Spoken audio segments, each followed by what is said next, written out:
Assalamualaikum warahmatullahi wabarakatuh. Halo teman-teman, bagaimana kabar kalian hari ini? Nah, pada pertemuan kali ini kita akan membahas materi melalui video pembelajaran tentang perdagangan internasional. Untuk mempersingkat waktu, mari kita simak video berikut ini. Halo teman-teman, kali ini kita akan mempelajari tentang perdagangan internasional. Oh iya, sekarang aku sedang berada di pelabuhan. Apakah kalian juga melihatnya? Di belakangku, banyak kapal-kapal yang sedang mengangkut barang-barang yang akan diekspor ke luar negeri. Pelabuhan ini menjadi salah satu tempat barang-barang diekspor dan impor ke luar negeri. Sebelum lebih jauh, apakah kalian tahu apa yang dimaksud dengan ekspor dan impor? Ekspor adalah mengirim atau menjual barang ke negara lain, sedangkan impor adalah masuknya barang dari negara lain. Nah, dari sini bisa disimpulkan bahwa perdagangan internasional adalah proses pertukaran barang dan jasa antara dua negara atau lebih dengan tujuan mendapatkan keuntungan atau laba. Nah, berikut adalah contoh-contoh barang impor. Ada handphone, mobil, lampu, jam tangan, laptop, sepeda motor, dan lain sebagainya. Ciri-ciri perdagangan internasional yaitu A. Para pihak yang melakukan perdagangan tidak saling bertemu bahkan tidak mengenal satu sama lain. B. Para pihak dihubungkan atau dikenalkan melalui media promosi dana atau perwakilan dagang dari masing-masing negara. C. Harga barang atau komoditas ditentukan dari standar harga yang telah ditetapkan oleh kesepakatan internasional atau masing-masing pihak. D. Jika terjadi perselisihan lazim dilakukan secara musyawarah atau melalui peradilan umum atau pengadilan negeri.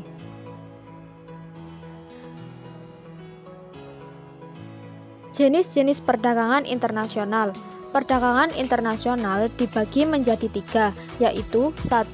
Perdagangan bilateral, 2. Perdagangan multilateral, 3. Perdagangan regional. Dalam perdagangan dalam negeri dan perdagangan internasional terdapat banyak perbedaan. Perbedaannya antara lain, perdagangan dalam negeri. Yang pertama, kegiatan dilakukan dalam wilayah suatu negara. Yang kedua, pembeli dan penjual cenderung bertemu langsung. Yang ketiga, mata uang yang digunakan sama. Yang keempat, tidak dikenai bea pajak, masuk hanya retribusi. Yang kelima, biaya angkut lebih murah. Yang keenam, kualitas barang bervariasi. Yang ketujuh, peraturan perundang-undangan sama. Sedangkan perdagangan internasional yang pertama, kegiatan dilakukan dalam wilayah antar negara. Yang kedua, pembeli dan penjual tidak bertemu langsung. Yang ketiga, mata uang yang digunakan berbeda sehingga menggunakan devisa. Yang keempat, dikenai bea atau pajak masuk. Yang kelima, biaya angkut lebih mahal. Yang keenam, kualitas barang harus mengikuti standar internasional. Yang ketujuh, peraturan perundang-undangan berbeda atau hukum internasional. Perdagangan internasional sebenarnya sudah ada sejak zaman dahulu, tetapi masih dalam ruang lingkup dan jumlah yang terbatas, di mana kebutuhan yang tidak dapat diproduksikan oleh negara sendiri dipenuhi secara barter. Kondisi itu terjadi karena setiap negara dengan negara lain mempunyai perbedaan antara lain letak geografis, sumber daya alam, kondisi ekonomi, dan sumber daya manusia yang dimiliki. Selanjutnya, yakni faktor-faktor pendorong perdagangan internasional. 1. Perbedaan sumber daya alam yang dimiliki. Barang kebutuhan yang dapat dihasilkan oleh suatu negara tergantung pada sumber daya alam yang dimiliki oleh setiap negara. Yang kedua, teknologi. Setiap negara memiliki teknologi yang berbeda, sehingga barang yang dihasilkannya juga berbeda. Perbedaan inilah yang mendorong kegiatan pertukaran barang antar negara. Perbedaan teknologi tersebut memungkinkan suatu negara mempelajari teknik produksi yang modern dan mengimpor mesin-mesin atau alat yang lebih modern untuk mewujudkan teknik dan cara produksi yang lebih baik. Yang ketiga, penghematan biaya produksi. Perdagangan internasional memungkinkan suatu negara memproduksi suatu barang dalam jumlah yang besar, sehingga biaya produksi menjadi lebih rendah. Yang keempat, perbedaan selera setiap negara. Dalam memproduksi barang-barang, kemungkinan setiap negara mempunyai kesamaan. Meskipun demikian, setiap negara mempunyai selera yang berbeda-beda. Maka hal inilah yang mendorong kegiatan antar negara atau perdagangan internasional, misal Jepang dan Korea Selatan. Setelah kamu tahu apa faktor yang mendorong terjadinya perdagangan internasional, apakah kamu tahu apa manfaat perdagangan internasional? Salah satu manfaat perdagangan internasional adalah setiap negara dapat memenuhi kebutuhan barang dan jasa, dan setiap negara dapat meningkatkan hubungan persahabatan antar negara. Wah, ada apa tuh rame-rame? Nah, setiap perdagangan internasional selalu ada yang namanya hambatan. Oke, kali ini mari kita membahas materi tentang hambatan perdagangan internasional. Tahu nggak sih apa saja hambatan perdagangan internasional? Adapun hambatan perdagangan internasional diantaranya biaya pajak masuk yang tinggi, adanya proteksi, adanya kuota, dan adanya peraturan dan pertentangan politik. Kalian pasti bertanya-tanya, apa yang dimaksud proteksi dan kuota? Proteksi adalah kebijakan untuk melindungi produk dalam negeri, sedangkan kuota adalah kebijakan untuk membatasi jumlah ekspor dan impor dari suatu negara.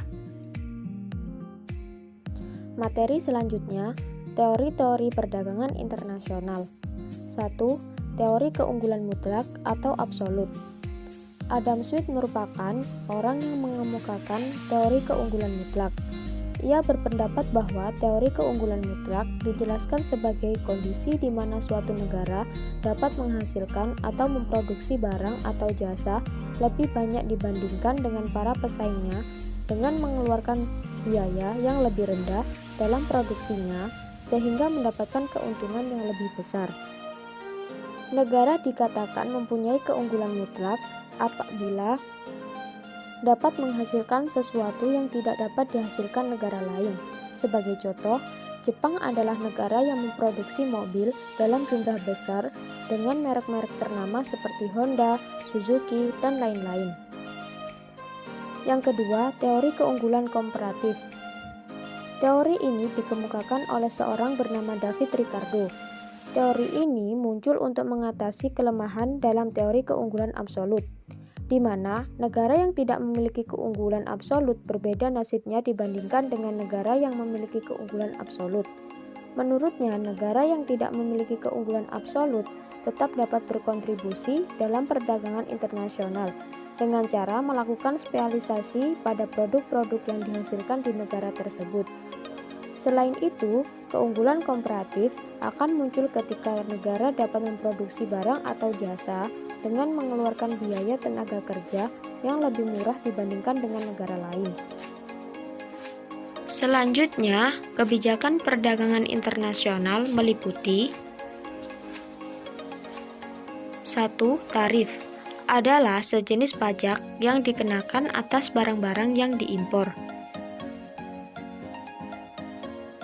2. Subsidi ekspor adalah pembayaran sejumlah tertentu kepada perusahaan atau perseorangan ke luar negeri.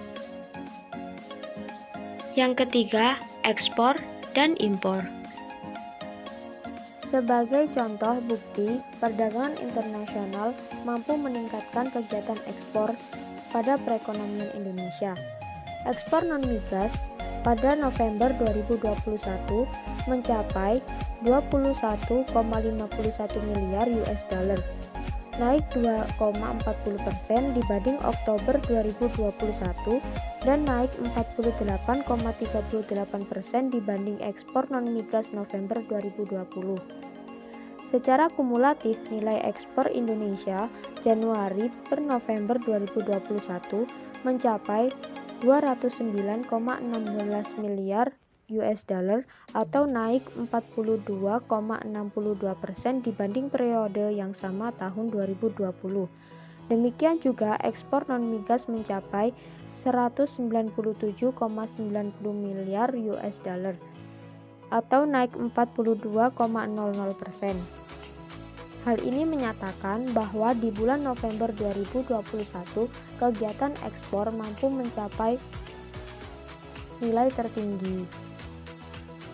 Sekian materi yang dapat saya sampaikan. Sampai jumpa di pertemuan selanjutnya. Saya akhiri. Wassalamualaikum warahmatullahi wabarakatuh.